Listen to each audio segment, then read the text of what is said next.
Halo teman-teman, kembali lagi di video pembelajaran. Kali ini kita akan membahas mengenai mitigasi bencana. Yuk simak videonya lebih lanjut. Sebelum kita ke pembahasan lebih lanjut, kalian harus tahu dulu nih sasaran dan tujuan pembelajaran dari video ini. Untuk sasaran dan tujuan pembelajarannya ialah sebagai berikut. Ini adalah pengertian dari mitigasi bencana. Nah teman-teman, dari pengertian tersebut dapat kita simpulkan secara sederhana mitigasi bencana adalah rangkaian upaya untuk mengurangi risiko bencana baik pada prabencana, saat bencana, ataupun pasca bencana. Mitigasi bencana juga memiliki beberapa tujuan loh, diantaranya yang pertama, meminimalisir adanya korban jiwa akibat bencana. Yang kedua, meminimalisir kerugian yang diakibatkan oleh bencana. Yang ketiga, meminimalisir kerusakan pada sumber daya alam. Yang keempat, sebagai pedoman pemerintah dalam merencanakan pembangunan di masa depan. Yang kelima, meningkatkan kesadaran masyarakat mengenai resiko dan dampak dari adanya bencana. Dan yang terakhir, membuat masyarakat merasa lebih nyaman dan juga aman. Selanjutnya, kita akan membahas mengenai jenis-jenis mitigasi bencana alam.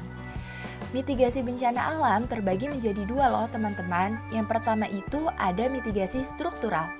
Secara garis besar, jenis mitigasi yang satu ini dilakukan dengan cara membangun prasarana menggunakan berbagai macam teknologi modern yang dirancang untuk tahan menghadapi bencana. Sebagai contoh, dibangunnya waduk untuk mencegah terjadinya banjir ataupun membuat bangunan yang didesain untuk meminimalisir terjadinya kerusakan parah akibat gempa.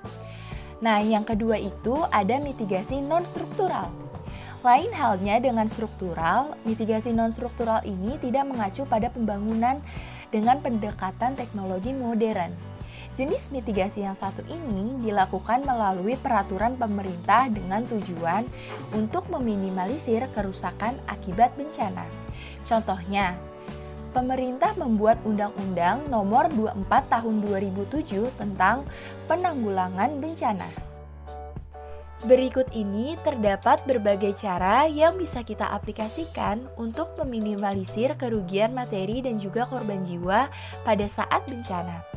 Yang pertama itu ada edukasi. Hal yang pertama yang bisa kita lakukan atau yang paling sederhana dan yang paling mudah ialah memberikan edukasi terkait dengan kebencanaan.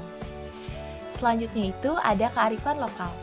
Kearifan lokal itu sendiri merupakan pengetahuan atau pandangan tradisional yang menjadi acuan perilaku secara turun-menurun. Dan yang terakhir, terdapat teknologi modern. Teknologi modern merupakan alat yang digunakan untuk melacak bencana alam di sekitar kita. Alat ini bisa membantu manusia untuk mengetahui bencana alam apa yang akan terjadi sehingga kita bisa mengatasinya. Bencana alam merupakan bencana yang pemicu utamanya berasal dari fenomena atau proses fisik di lapisan atau ruang geosfer, yaitu lapisan udara atau biasa juga disebut dengan atmosfer, lapisan batuan dan tanah atau biasa juga disebut dengan litosfer, lapisan hidrosfer, dan juga lapisan biosfer. Contohnya itu seperti gempa bumi, letusan gunung api, tsunami, banjir, kekeringan, tanah longsor, dan angin puting beliung. Untuk lebih jelasnya, mari kita simak beberapa di antaranya sebagai berikut. Nah teman-teman, kebalikan dari bencana alam, bencana non-alam ini bukan dipicu oleh fenomena fisik loh atau aktivitas ruang geosfer, melainkan pada umumnya pemicu utamanya ialah faktor biologis dan juga faktor teknis. Nah di dalam bencana non-alam ini terdapat dua, yang pertama itu ada wabah penyakit dan juga gagal teknologi. Berikut ini berbagai bentuk partisipasi yang dapat dilakukan masyarakat dalam berbagai kondisi. Yang pertama itu pada saat prabencana.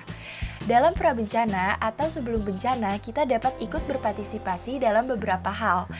Yang pertama itu menganalisis resiko bencana. Yang kedua, melakukan penelitian terkait kebencanaan. Yang ketiga, pelatihan atau pendidikan mengenai kebencanaan. Dan yang terakhir, membentuk atau bergabung dalam organisasi tanggap bencana. Selanjutnya pada saat bencana. Setelah melakukan berbagai persiapan dalam prabencana, pada saat bencana terjadi, kita juga dapat ikut berpartisipasi loh. Di antaranya yang pertama, Diharapkan masyarakat mampu melakukan evakuasi mandiri sebelum bantuan datang.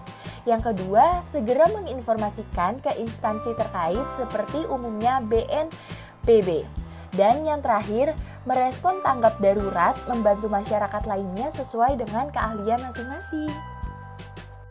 Dan yang ketiga, pada saat pasca bencana. Berikut partisipasi yang bisa kita lakukan pada saat ini ialah yang pertama, mengarahkan relawan beserta dengan dukungan logistik, peralatan evakuasi, serta pemenuhan kebutuhan dasar. Yang kedua, melakukan rehabilitas dan normalisasi kegiatan layanan publik. Dan yang terakhir, rekonstruksi atau pembangunan kembali sarana prasarana serta kelembagaan dan instansi terkait. Terima kasih telah menonton video pembelajaran kali ini. Semoga video ini bermanfaat. Sampai jumpa di video pembelajaran berikutnya.